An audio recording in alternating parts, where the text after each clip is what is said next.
नमस्कार। मेरी वॉइस मेरी आवाज़ से मैं जॉनी राजा आप सभी का हार्दिक स्वागत अभिनंदन वेलकम करता हूं। और इस वक्त मैं एक बहुत ही सुंदर जगह, जी हाँ, एक ऐसी जगह जो कि पर्यटकों के लिए बहुत ही मनभाऊ है। आप परिचित तो होंगे ही अगर आप मेरे पीछे कैमरे में देख रहे हैं। ये बहुत ही सुंदर झील, और झील के नाम से आपको याद हो गया कि हम हैं इस वक्त नैनीताल में। और नैनीताल में आज एक बहुत ही सुंदर सा प्रेरणात्मक संदेश आपके साथ मैं साझा करूँगा। जॉनी राजा, आप देख सकते हैं कि मैं इस वक्त एक सरोवर में हूँ, और इस सरोवर से मुझे एक बहुत ही सुंदर सी कहानी याद आती है।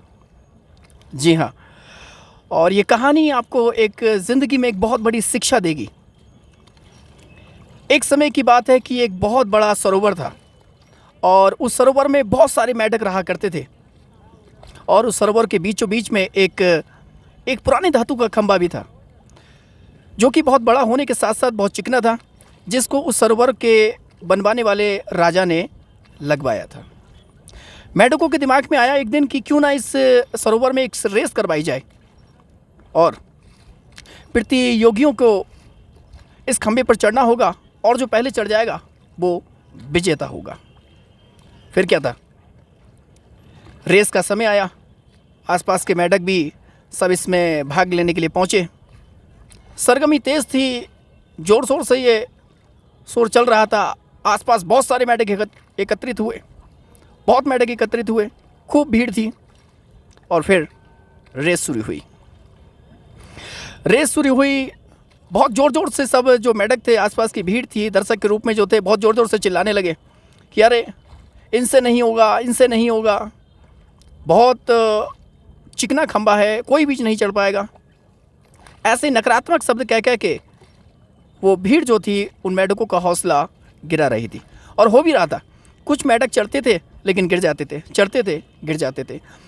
2-3 मेंढक ऐसे थे जो प्रयास तो कर रहे थे चढ़ने का, और चढ़ भी गए थे, लेकिन जब भीड़ की ये नकारात्मक बात सुनते थे ना, तो वो नीचे गिर जाते थे।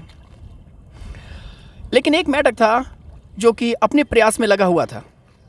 भीड़ लगातार बोल रही थी, लेकिन जो मेंढक था वो अपने इस प्रयास में लगा हुआ था। और एक वक्त ऐसा आया कि वो इस खंभे पर चढ़ गया, और वो विजेता बना। और जब वो विजेता बना तो सारे मेंढक उसको आके घेर के पूछने लगे कि भाई, अरे आप कैसे जीत गए?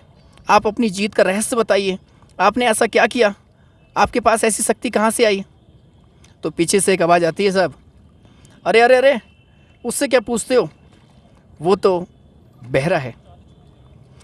प्रियो, छोटा सा संदेश एक अपने आप में एक बहुत बड़ी शिक्षा देता है कि कई बार हमारे सामने भी ऐसा होता है कि जब हम जीत की दहलीज पर होते हैं ना, तो हमारे आसपास जो आवाज़ उठ रही होती है ना, उससे क्या होता है कि हम अपने अंदर जो ताकत होती है ना, उसका इस्तेमाल नहीं करते हैं इस भीड़ की वजह से।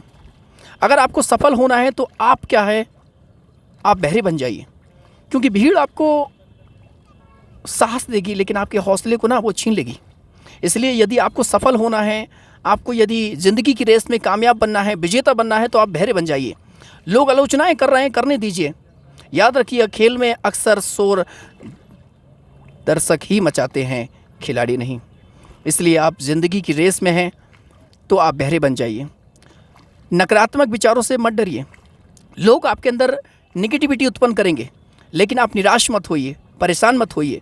आप स्वयं बहरे बन जाइए, और आप देखेंगे कि आप ज़िंदगी की रेस में एक विजेता हैं। जॉनी राजा का यह संदेश मैं आशा करता हूं कि आपको बहुत पसंद आया होगा। बहुत जल्द मिलेंगे एक और नए संदेश के साथ। तब तक के लिए आप सभी अपना ध्यान रखें और ज़िंदगी में सदा मुस्कुराते रहें। नमस्कार।